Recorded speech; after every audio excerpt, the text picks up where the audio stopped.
Hello everyone, so I am Chetna और आज के इस वीडियो में हम एक ऐसे विषय में बात करेंगे जो आपके और आपके जानने वालों के जीवन में एक बहुत ही महत्वपूर्ण भूमिका निभा सकता है। हम बात करेंगे डिसफंक्शनल फैमिली यानी कि अस्वस्थ परिवार के बारे में। अब ये विषय सुनने में थोड़ा अजीब लग सकता है कि परिवार तो परिवार होता है, परिवार अस्वस्थ कैसे?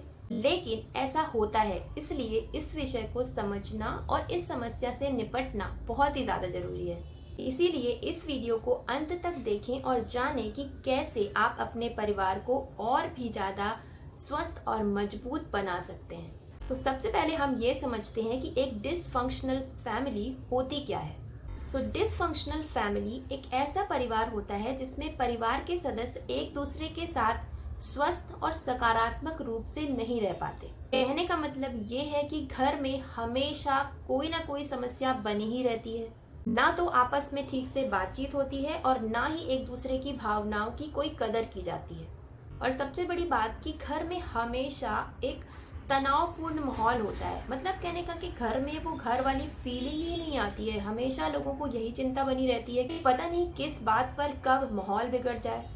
तो ये तो हुआ कि डिसफंक्शनल फैमिली यानी कि अस्वस्थ परिवार क्या होता है। आइए अब जानते हैं कि कैसे हम ये पहचान सकते हैं कि आपकी फैमिली एक डिसफंक्शनल फैमिली है या नहीं। तो सबसे पहले तो अगर आपके घर में बात बात पे लड़ाइयाँ होती हैं, वो भी ऐसी लड़ाइयाँ जो घंटों तक और दिनों तक चलती हैं, तो समझ लीजिए कि आपकी फैमिली एक डिसफंक्शनल फैमिली है। इसके अलावा अगर आपको अपनी फैमिली में ऐसा महसूस होता है कि आपके परिवार के लोगों को आपकी भावनाओं की कोई कदर ही नहीं है, आप चाहे जो कुछ भी कहें इससे किसी को कोई फर्क ही नहीं पड़ता है, तो ये भी एक साइन है कि आपकी फैमिली एक डिसफंक्शनल फैमिली है।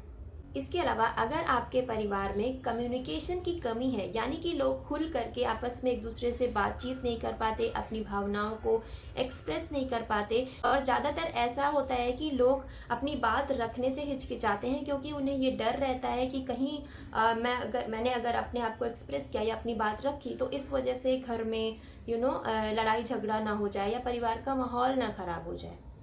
इसके अलावा अगर लोग आपस में बातचीत करते भी हैं तो वो एक हेल्दी कम्युनिकेशन होने की बजाय ज़्यादातर लड़ाई झगड़ा और तू तू मैं में बदल जाती है।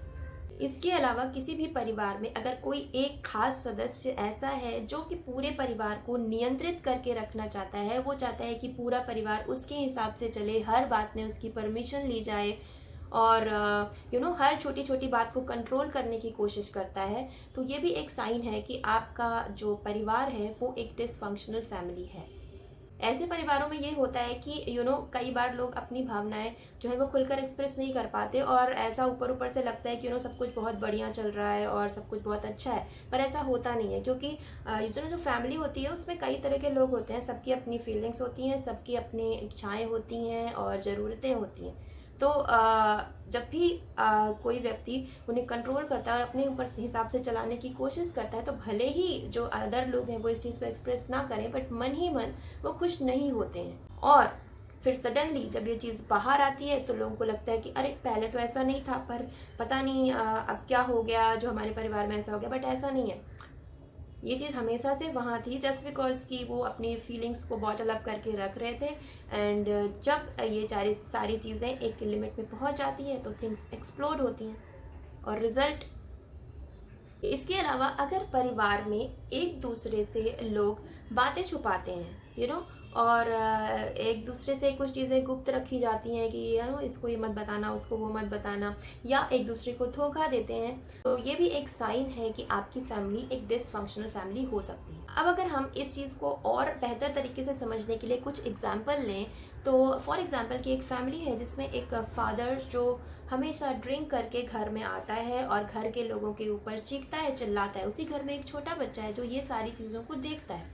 अब आप सोचिए कि जो बच्चा ऐसे माहौल में बड़ा होता है उसकी मेंटल हेल्थ पर इन सारी चीज़ों का क्या असर होगा। इसके अलावा मान लीजिए कि कोई पेरेंट्स हैं जो हमेशा अपने बच्चों को दूसरों के बच्चों से कंपेयर करते हैं, वो हमेशा अपने बच्चों को नीचा दिखाते हैं, उनमें कमियां निकालते हैं। अब ऐसा करने से बच्चों की सेल्फ रिस्पेक्ट पर बुरा असर पड़ता है, साथ ही साथ उनकी मेंटल हेल्थ भी खराब होती है। इसके अलावा मान लीजिए कि कोई फैमिली है जिसमें पेरेंट्स जो हैं वो अपने बच्चों के जो डिसीजंस हैं उनकी रिस्पेक्ट ही नहीं करते। वो चाहते हैं कि अपने बच्चों की लाइफ से जुड़े हर छोटे बड़े फैसले वो खुद लें, जैसे कि उन्हें कौन सी पढ़ाई करनी है, उन्हें कब शादी करनी है, कब बच्चे पैदा करने हैं, कहाँ घूमने जाना है, एवरीथिंग।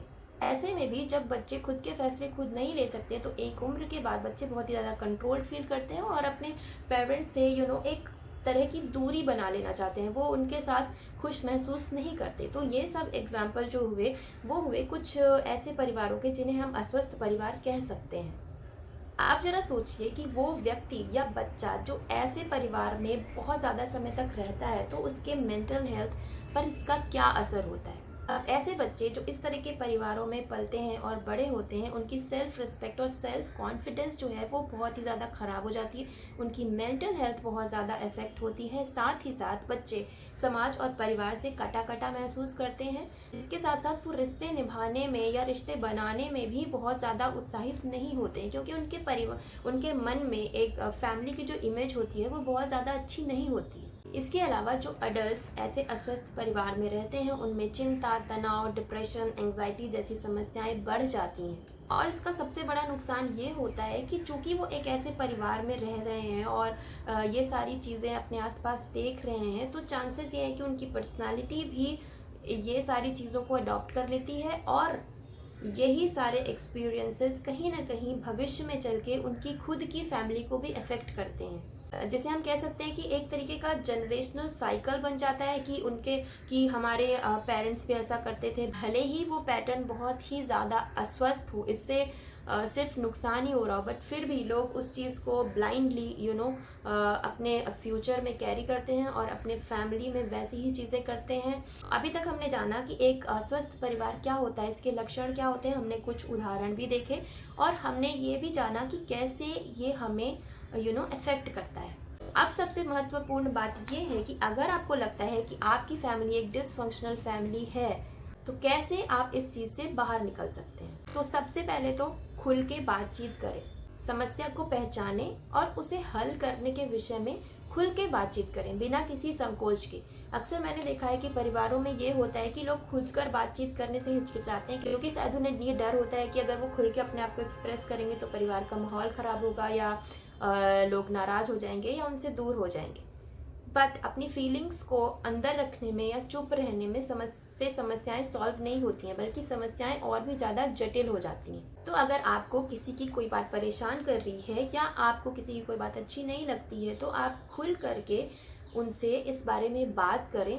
हो सकता है कि वो अपने आप को सुधारें और आपके जो फैमिली इन्वायरमेंट में कुछ परिवर्तन आए। इसके अलावा मुझे लगता है कि परिवार एक ऐसी जगह होनी चाहिए जहाँ पे आपको अनकंडीशनल सपोर्ट मिले। अगर आप अपने परिवार में रहकर भी अकेला महसूस करते हैं तो फिर परिवार का मतलब ही क्या। इसके अलावा मुझे ये भी लगता है कि परिवार एक ऐसी जगह होनी चाहिए जहाँ पर हम वैसे रह सकें जैसे कि हम हैं, हमें किसी भी ड्रामा और नकलीपन की जरूरत ना पड़े। क्योंकि अगर हमें अपने परिवार के सामने ही वो बनना पड़े जो हम नहीं हैं, यानी कि एक मास्क लगा के रहना पड़े, तो अगर हम अपने परिवार के वालों के सामने भी वैसे नहीं रह सकते जैसे कि हम हैं, तो फिर परिवार में और बाहर वालों में अंतर ही क्या रह गया।